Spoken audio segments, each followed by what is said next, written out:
घबराया करते हैं, क्योंकि पति को पहले से ही गुस्सा है कि उसकी पत्नी अपनी मर्जी से लड़ झगड़ के उसके साथ बहुत तरह के अत्याचार करके अपने मायके में जाकर के बैठ गई हैं और अब वो वहां से झूठी मूठी कंप्लेंट्स कर रही हैं, झूठे सच्चे केस कर रही हैं और अब वो खर्चा भी मांग रही हैं। अब पति को इस बात पे गुस्सा आता है।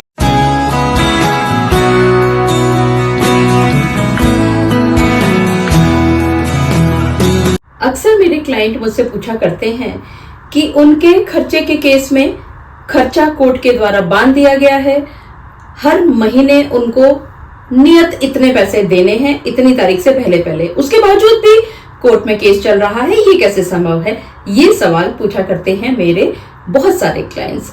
आज की इस वीडियो में हम इन्हीं बातों पर चर्चा करेंगे कि जब मेंटेनेंस बांध दिया जाता है कोर्ट की तरफ से तो क्या उसके बाद भी कोर्ट में केस चलता है।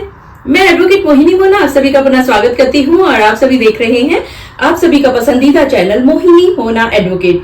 अगर आपने मेरे इस चैनल को अभी तक सब्सक्राइब ना किया हो या आप मेरे इस चैनल के लिए नए हैं तो इसको जल्दी से जल्दी सब्सक्राइब कर दीजिएगा ताकि आपको इसी तरह के लीगल इंफॉर्मेटिव वीडियोस की नोटिफिकेशन सबसे पहले मिल सके। अब देखिए, आपकी पत्नी ने खर्चे का केस आप पर किया था क्योंकि उसको मालूम है कि जो एक खर्चे का केस है वो एक हथौड़े की तरह पड़ता है किसी भी पति पर और उससे वो घबराया करते हैं, क्योंकि पति को पहले से ही गुस्सा है कि उसकी पत्नी अपनी मर्जी से लड़ झगड़ के उसके साथ बहुत तरह के अत्याचार करके अपने मायके में जाकर के बैठ गई हैं और अब वो वहां से झूठी मूठी कंप्लेंट्स कर रही हैं, झूठे सच्चे केस कर रही हैं और अब वो खर्चा भी मांग रही हैं। अब पति को इस बात पे गुस्सा आता है कि गई वो अपनी मर्जी से है, पति ने उसको कभी भी नहीं भेजा, कभी जाने के लिए नहीं कहा, वो तो चाहता है कि उसका घर बसा रहे लेकिन वो अपनी मर्जी से वहां पर बैठी हुई है और झूठे झूठे केस कर रही है, झूठे झूठे लांछन लगा रही है। तो ऐसी पत्नी को खर्चा क्यों दिया जाए? खैर, आखिरकार खर्चे का केस कोर्ट में पत्नी ने दायर कर दिया। पति ने अपने तरफ से उस खर्चे के केस में जवाब दावा दाखिल कर दिया और पत्नी ने उस खर्चे के केस में एक इंटरिम मेंटेनेंस की एप्लीकेशन जमा कर दी। अब जज साहब के द्वारा उस एप्लीकेशन पर जवाब मांगा जाता है, डिटेल्ड एफिडेविट आ जाते हैं, सारे के सारे जो भी डॉक्यूमेंट्स वहां जमा करने हैं वो सारे जमा हो जाते हैं। आपके केस में आर्ग्यूमेंट्स हो जाती हैं और उसके बाद जज साहब के द्वारा हर महीने इतनी तारीख से पहले इतने पैसे जमा करने का एक ऑर्डर पास कर दिया जाता है। लेकिन एक नई तारीख दे दी जाती है। अब आप परेशान हो उठते हैं कि ये नई तारीख किस लिए? तो मैं यहां आपको बता दूं इस वीडियो के माध्यम से कि सिर्फ और सिर्फ अंतरिम खर्चा बांधा गया है पत्नी का। मतलब कि पत्नी का ये कहना है कि ये जो केस है खर्चे का, इसको साबित करने में या फाइनल जजमेंट आने में बहुत समय लगेगा और उससे पहले उसका क्योंकि खर्चा नहीं चल रहा है तो एक अंतरिम भुगतान देना शुरू कर देना चाहिए पति को और उस चीज के लिए वो कोर्ट से राहत मांगती है।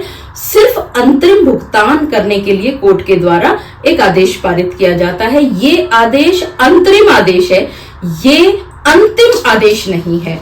तो केस आगे चलेगा, अंतिम आदेश आने तक आपको इतना ही पैसा जमा करना है और उसके बाद जितना अंतिम आदेश में पैसा जज साहब नियत करते हैं, अगर उस पैसे से ज्यादा है तो जो बचा हुआ पैसा था वो एडजस्ट करके वो भी आपको देना है और अगर ये पहले ज्यादा बांध दिया था इंटरिम मेंटेनेंस यानी कि अंतरिम ऑर्डर में और अंतिम में उससे कम बांधा गया है तो जो पैसा ज्यादा दिया गया था उस पैसे को इधर एडजस्ट करके और फिर बकाया पैसा जमा करने के आदेश लास्ट में दिए जाते हैं। तो यही वजह है कि अंतरिम आदेश आने के बाद भी खर्चे के केस में आपका केस चलता रहता है क्योंकि अभी ये फाइनल ऑर्डर नहीं है और आपका केस जो है वो फाइनल नहीं हो गया है। और अगर आपको किसी भी स्थिति में किसी भी जगह पर ऐसा लगता है कि आपको जो ये अंतरिम आदेश दिया गया है इतने इतने पैसे जमा करने का इतनी तारीख से पहले पहले अपनी पत्नी के खाते में, तो अगर आप उस आदेश से संतुष्ट नहीं हैं तो आप उस आदेश के खिलाफ अपील में भी जा सकते हैं। तो देखा आप सभी ने, अगर आप पति हैं और खर्चे के केस में अगर एक अंतरिम आदेश कोर्ट के द्वारा पारित कर दिया गया है तो ये एक अंतिम आदेश नहीं है, और अंतिम आदेश आने तक आपका केस आगे चलेगा। अंतरिम आदेश आने के बाद भी आपका केस खत्म नहीं होगा, बल्कि वो आगे चलेगा। मुझे पूरा विश्वास है कि आप सभी को मेरा आज का वीडियो भी बहुत अच्छा लगा होगा। अगर आपको मेरा आज का वीडियो भी अच्छा लगा तो इसको लाइक, शेयर और कमेंट करना ना भूलिएगा। और हाँ, अगर आप मेरे इस चैनल के लिए नए हैं तो इसको जल्दी से जल्दी सब्सक्राइब कर दीजिएगा, ताकि आपको इसी तरह के लीगल इन्फॉर्मेटिव वीडियोस की नोटिफिकेशन सबसे पहले मिल सके। अपना और अपने परिवार का बहुत अच्छी तरह से ध्यान रखिएगा। Thank you, take care, bye bye.